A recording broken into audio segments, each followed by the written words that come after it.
Mauricio Pochettino's first U.S. men's national team roster is finally out. It's a 25-player roster for the first training camp. We're going to play Panama next week, and then we're going to play Mexico away in Guadalajara. If you're just tuned in, make sure to drop a like already. I'm not late. I am not late. They were late with the release, like 2 to 3 minutes. Now listen, I will be doing a 7 Things We Learned episode tomorrow or Friday, which will be a much shorter version of this with more, I guess, rational takes. I'll have a few hours to think about the roster, analyze, watch the press conference. This is just a roster reaction. Obviously, I'll be doing my breakdown. Look at Mauricio Pochettino. Look at that. Coach with great hair. Look at that hair. Much better than Berhalter, right? It's good to have a coach with very, very nice hair. But the roster's out for the October training camp, and this is actually crucial because we don't have that many games until the 2026 World Cup. Pochettino is arriving after halfway through the cycle. We're already past halfway through the cycle, and we have one Gold Cup next summer. That's one thing we're going to have, one Gold Cup next summer. And then after that, just a bunch of friendlies, right? In Nations League for whatever that's worth, the CONCACAF Nations League. But everyone, drop a like, and then 1 or 2 days after today, I'll release the 7 Things We Learned, which will be my takes and thoughts on the roster, more detailed, more rational, and much shorter in 10 minutes. But let's go through this roster. Mauricio Pochettino brings 4 goalkeepers, just like the September camp. Remember that? Which this is one of the many indications when I saw this roster yesterday, today in the morning, that I thought that he might have had a say in the September roster, but he brings 4 goalkeepers. Ethan Horvath from Cardiff City, which makes absolutely no sense to me. This guy is benched for Cardiff City. Cardiff City is a club from Wales, the country, right? I know, big surprise. Wales is allegedly a country. And Ethan Horvath has been benched for Cardiff. He's been benched, and they're in last place. This is the worst team in the 2nd division of England, and this guy has been benched. Should not be in the roster, but he's here. And then the other inclusions are actually interesting, and they make sense, right? Patrick Schulte might be our starter right now from the Columbus Crew. So Patrick Schulte makes it, rightfully so. Zach Steffen, that has been actually quite shaky in MLS. He did good in the fake Leagues Cup, right? The fake tournament Leagues Cup that MLS made up. But he's been kind of shaky in MLS, and Zach Steffen comes back. That might be an indication that Mauricio Pochettino might want to give Zach Steffen a look because he likes to play out of the back. And out of our goalkeepers, Steffen is probably still the most competent one with his feet. Shot stopping is a big issue, though. Matt Turner from Crystal Palace, and Matt Turner is also benched in Crystal Palace, but it still kind of makes sense to call up Matt Turner because who else you're going to call up, right? Our goalkeeper position right now kind of sucks, and it is what it is, right? It is what it is. Then we go to the defenders. The defenders here. Let's scroll down here. Marlon Fossey, the right back from Standard Liège. So when I talked about the several clues and indications that Mauricio Pochettino had a say in the September roster, Marlon Fossey might be another one because he got a call-up in September. That's not a regular call-up for the U.S. men's national team. Of course, he comes in because Dest is not available. But, I mean, there's Brian Reynolds as an option. There's Shaquille Moore that Greg Berhalter loved so much. And Marlon Fossey makes both rosters. I think it's the right call.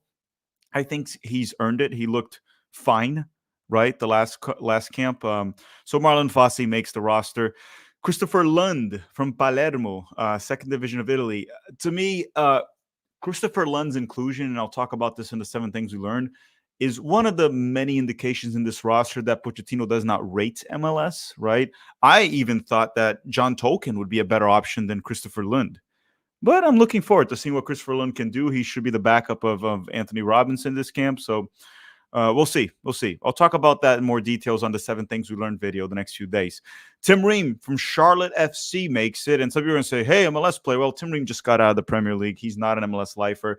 And if you look at the injuries, which I'm going to go through the injured players, Gio Reyna, Tyler Adams, Carter Vickers, Chris Richards is also injured. So 2 center backs are injured. It makes total sense for Ream to be here. And I think even if Chris Richards and Carter Vickers were healthy, I think Tim Ream would probably still make the roster. I mean, I did a Pochettino roster prediction video, and it's very similar to this, and I had Tim Ream. I still think he'll be there. Pochettino likes to play out of the back, and still like Tim Ream or not, sure, he's aged. He's not peak Tim Ream, but he is still our best ball-playing defender. Like, on the ball, he's the best one we have. maybe you can argue John Brooks or whatever, but John Brooks has been on a decline for quite some time. And I think John Brooks is also injured. He's at Hertha Berlin in the second division of Germany, but I believe he's still injured. But going on here, still in the defenders, you got Tim Ream from Charlotte, Anthony Robinson from Fulham, and then you have Miles Robinson from Cincinnati. This is an inclusion I don't like. I don't like the fact that Miles Robinson is still making our roster. But at the same time, when I was trying to do the brain exercise of thinking, who else could you call up? Richards is not available. Carter Vickers is not available. So it kind of becomes between Walker Zimmerman, Miles Robinson, Jalen Neal, that's been a bit shaky, had good moments with LA Galaxy this season and is more technical on the ball, more of a ball-playing defender. But it becomes more like Miles, Walker. It just becomes one of those situations where you just have to pick your poison, man. And again, he brings in Miles. I hope a center back can emerge. I hope Jalen Neal can actually thrive and develop. Maybe Josh Winder, Kobe Henry has been making the bench for Reims in Liga. Hopefully he can do it. Maybe Tenor Testament becomes a center back. I'm not dropping that agenda. Tenor Testament to me is a center back. But for the time being, it is what it is, right? For the time being, we have Miles Robinson here. I'm not happy with this call, but I'm going to give Pochettino a break here because of the injuries and because the young center backs have not really made that jump. They're not ready. So again, he brings in Miles. Then you have Joe Scally, which will be our starting right back since Serginho Dest is still injured with a torn ACL. And then you have Austin Trusty, which I'm going to say this too, and this might be a hot take among a lot of the USMNT fans, and especially the ones that rate the European leagues higher, which I do especially. Austin Trusty's not a really good center back, just to make that clear. I don't think Trusty is that much better than Miles, if at all, just to make that clear. Trusty was part of the worst Premier League defense in the history of the Premier League with Sheffield. And then they're going to say, that is the Premier League. That's much better than MLS. You're right. It is much better than MLS. 100% right. But I'm pretty sure Miles can go to the Premier League and be part of the worst defense in the Premier League history. He would suck. So did Austin Trusty. Then he went back to the Championship where originally he was an average defender, left the Championship, and now he's playing for Celtic FC where he is a backup. Okay, he's a backup. He only started in the Champions League game against Dortmund because Carter Vickers is injured with a toe injury, which is why Carter Vickers is not here. And guess what? Celtic lost 7-1, and Trusty was ass. So is he better than Miles? Maybe, maybe not. This is also an inclusion that I'm like, okay, with the injuries, it makes sense. Probably if you were going to go with the best center backs, it would probably be Tim Ream, Mark McKenzie, Carter Vickers, and Chris Richards. Those would probably be the top four if everyone was healthy. And then we need young guys to emerge. We need Jalen Neal to thrive and develop. We need Kobe Henry to break through Liga. We need maybe Josh Winder to start at least making the bench for Benfica. He's still Benfica B. So that's what it is. And guys, I'm going to go through the super chat in a second, Frank Castro. I just want to finish reading the entire roster. Now we go to the midfielders. The midfielders, and this is interesting because Brandon Aronson, he's been playing more as a 10 for Leeds, and he's listed as a midfielder. He's listed as a midfielder here for Mauricio Pochettino's roster. Keep in mind, this doesn't mean too much because Aronson could be listed as a midfielder, and you can play him as a winger. You can play him as a right back if you want to, even though he's not a right back. So it doesn't matter too much, but he is listed as a midfielder, and that means Pochettino's probably in his vision is to maybe play Aronson at the 10. He likes pressing 10s. I still think he's probably going to start Malik Tillman at the 10. It makes more sense on like a Dele Alli role probably that we saw with Tottenham when Pochettino's Tottenham that made it to the Champions League final. But it looks like Aronson could be the backup to Tillman at the 10 position while Giovanni Reina is not available, right? And then Gio and Tillman can battle for that starting spot. Then you got Gianluca Busio from Venezia earning a call-up back with the U.S. men's national team. Rightfully so. Rightfully so. I think Gianluca Busio has earned it. He's been really good for Venezia the first 3 games of the season, played well against Milan. He's been very good. He's been very good. He was good this week and hit the post, scored goal 2 weekends ago, right? And during the Olympics, before he went down injured, I would say Gianluca Busio was one of our best players, if not our best player in the Olympics until he got injured in the group stage. So Gianluca Busio, good call-up. Good call-up. I'm happy that he's back. He can play the 8. He can play the 10. He's been playing very high up the field for Venezia. I've been making sure to watch Venezia this season to see how Busio is doing, and I've been enjoying it. He's playing very high up the field, very aggressive on the ball, much more physical, helping on defense, creating goal-scoring opportunities. He's looked like the better bunch of Venezia. So that's one to talk about right there. But then going on here, we have Johnny Cardoso from Real Betis, which without Tyler Adams, I do think Johnny should be the starting six. I think Aiden Morris made a case. We're going to talk about Aiden in a second. Last camp to battle Johnny for that starting position. But without Tyler Adams, I want to see more of Johnny. Johnny hasn't been good for the national team, right? But here's our chance. We're going to play against Panama at home, which is a game we should win, right? Panama at home, even though we lost in the Copa America and got grouped by them, we should beat Panama. And then we're going to play Mexico away, which is a tough game. As crap as Mexico has been, playing Mexico in Guadalajara is not an easy task. That's not an easy task. So there's that game as well. So Johnny Cardoso from Real Betis. Weston McKennie is back with the national team after the Copa America, after missing the September camp, and he's back from the dead with Juventus. He's starting. Thiago Motta has been rating Weston McKennie, and hopefully we see a much better version of McKennie than we saw in the Copa America. He's back, rightfully so. McKennie should be there when he's in shape, when he's in form. He is our best central midfielder. Then you got Aiden Morris from Middlesbrough. Had not a very good, but a good camp in September. We looked like complete crap, but Aiden Morris looked fine.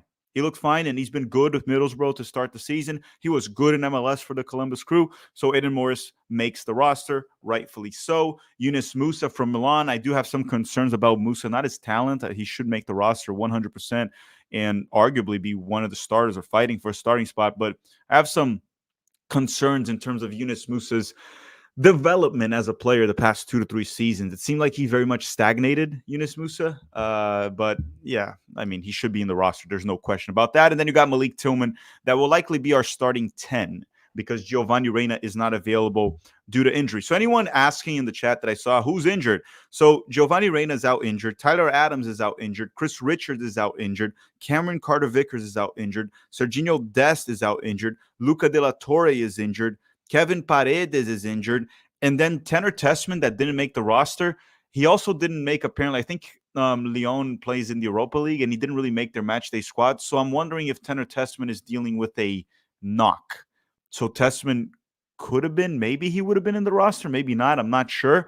But it could be that Tessman was dealing with a knock, even though he's not really a roster lock, right? Tanner Tessman's not a roster lock, so him not being included is not something too crazy, even though there's potential there with Tanner Tessman.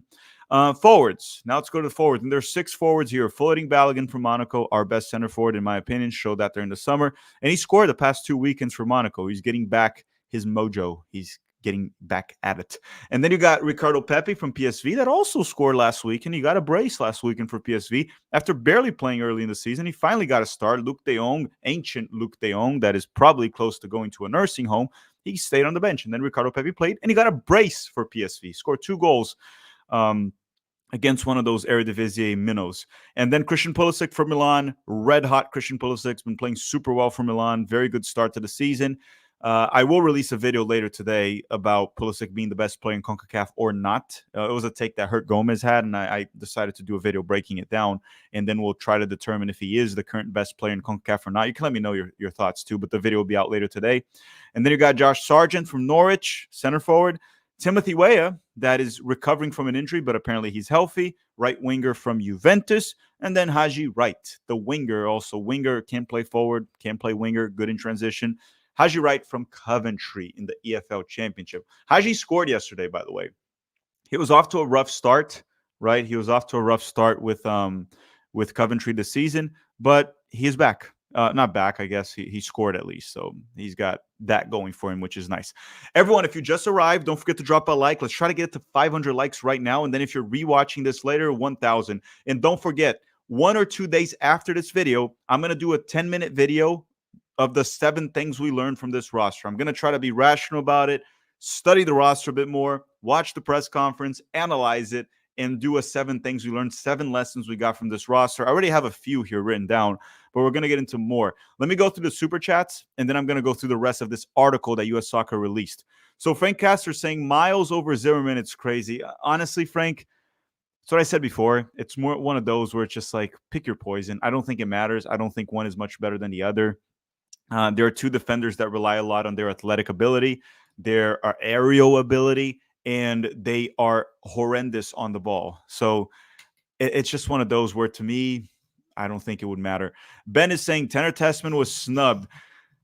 Look, first, if Tanner Tessman doesn't make the roster, I don't consider really a snub. I think it's fair if he makes the roster, but I think he's one of those that's still fighting for a roster spot. He's not a roster lock, so I wouldn't consider it a snub. But Tanner Tessman also, I don't know if he has a knock. I don't know if he has a knock. And then let's go through here. Let's see what U.S. Soccer had to say in this article. They say Pochettino begins the road to 2026. After a storied and successful career with several European top clubs, the U.S. men's national team head coach Mauricio Pochettino will jump into international soccer for the first time during the October FIFA window, bringing extensive experience and renowned tactical acumen. The United States' 2 October matches represent his first 2 steps preparing the team for the 2026 World Cup on home soil. Pochettino began his career, blah, blah, blah, with Espanyol, then Southampton. We talked about this a lot, Tottenham. And then let's just go here. They go coming in hot. A number of USMNT attackers are coming into camp, riding strong form with their clubs. Forward Christian Pulisic, of course. Pulisic has been burning hot for Milan this season. All 3 center forwards have also enjoyed productive starts to their club campaigns. Balogun scoring back. So Balogun hasn't really been productive for Monaco this season. I wouldn't say this is misleading, but he hasn't been productive for Monaco. The thing with Balogun is the past 2 weekends, he started to get it going. I still firmly believe he's our best center forward. He should be starting for us, and he proved that in the Copa America. And then they talk about how he scored. Ricardo Pepi got a brace for PSV this past week, and I talked about that too. While Josh Sargent had 2 assists with Norwich. Yeah, Sargent scored yesterday, right? Yesterday, yeah, off a penalty kick. But he was on a 4-game goal drought, but he got 2 assists. He was a bit of a playmaker. He's been playing well. And then they say the welcome back, Zach Steffen, Gianluca Busio. It's kind of funny because, I didn't read this article before because it was released literally when we went live, but pretty much everything I've been saying, Busio played a key role in the Soccer Olympics. He did until he got injured. He's a good player against Panama. So let's go this. Panama is one of U.S. men's national team most frequent opponents in the region, as the teams have met 27 times dating back to 1993. While the United States holds a 17 wins, 3 losses, and 6 draws advantage across all competitions, Los Canaleros, what does Canaleros mean?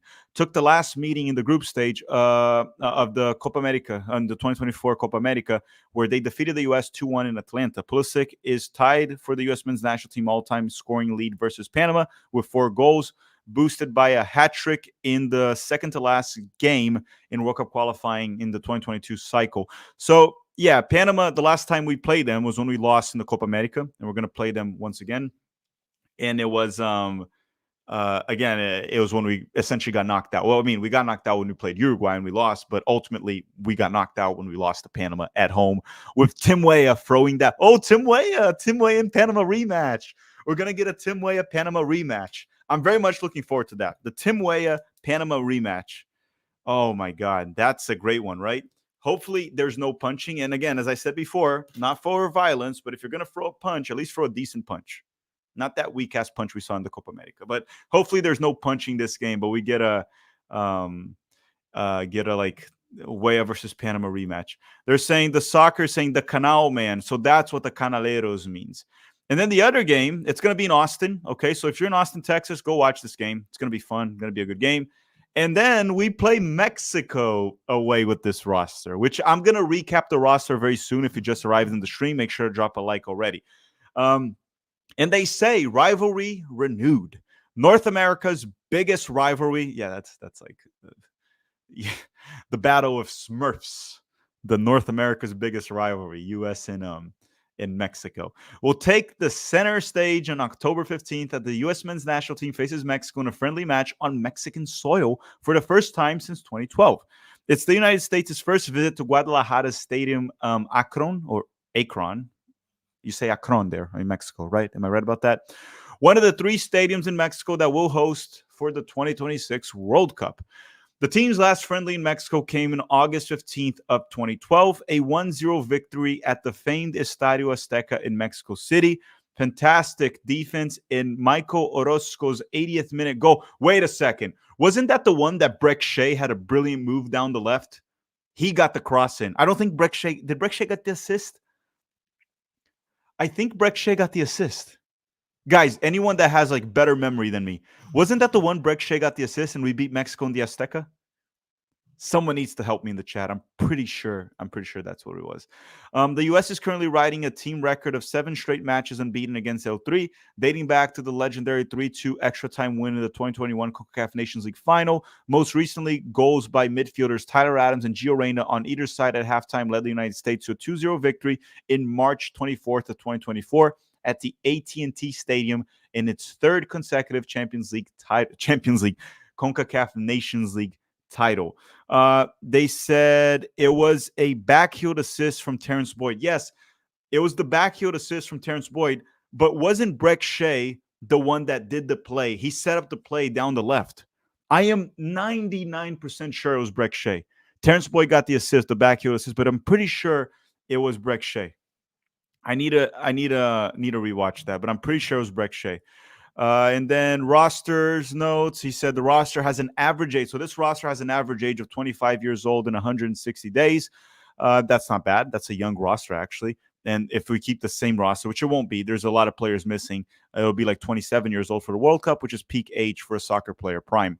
The 25 players represent clubs in 10 different countries, 6 from England, 6 from Italy, 4 from the US and MLS, 2 in France, 2 Netherlands, 1 Germany, 1 Spain, 1 Belgium, 1 Scotland, and 1 Wales. Wales is not a real country, guys. Don't put that. Wales is not a real country. Christian Pulisic is leading cap winner, followed by Tim Ream. So Christian Pulisic has 73 caps for the U.S., Tim Ream 62, McKennie 56, blah, blah, blah. And I think that's all. We can quickly recap here the roster. Overall, my thoughts in the roster, I'm going to not be overly critical of Pochettino early on. I want to see how this team performs on the field. The roster itself, I talked about, he more or less picked the strongest roster possible with a few iffy names here and there. I talked about like Ethan Horvath, Miles Robinson, Austin Trusty. But because you don't have Gio Reyna, Tyler Adams, Chris Richards, Carter Vickers, De La Torre, Paredes, Serginho Dest, Tessman might be with a knock. We don't know. He's not in the Lyon matchday squad right now. It's just like...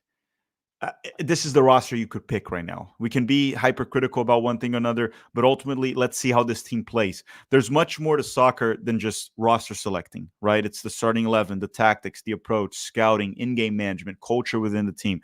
All of that plays a role. Greg Berhalter's rosters during the second cycle, they were fine.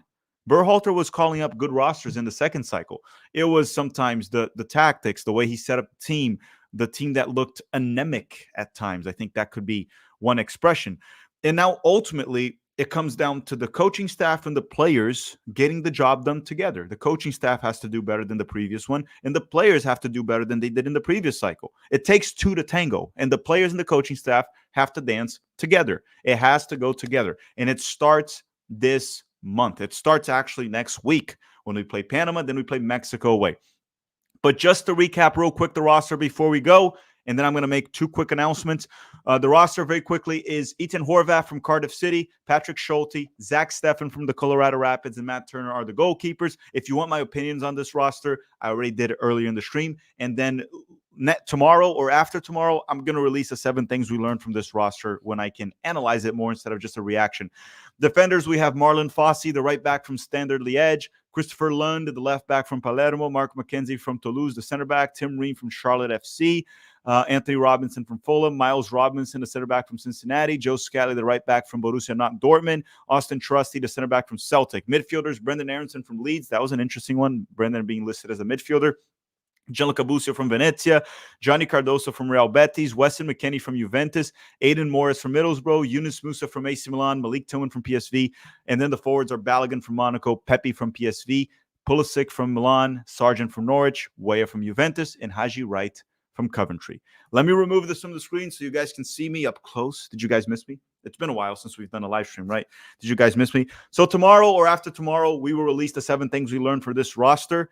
And I'll be critical of a few things and I'll compliment others. And we're going to try to be more analytical of what to expect this camp. We're going to do a full camp coverage, match previews, live streams, post games, 7 things we learned, everything, you name it, you name it, you name it. Jeff Carey, thank you for the kisses. Thank you very much. Thank you very much, Jeff Carey. Hope you're doing well. Hope everyone's doing great. Thank you very much for watching, everyone. I'm looking forward to the coverage of this camp. And later today, in about like 2 to 3 hours, we're going to release a video debating who is the current best player in CONCACAF. Is it Christian Pulisic? We're going to go through that very soon. Herc said it's Pulisic. Is Herc right? You'll find out in 2 or 3 hours. You know why? Because I'm always right.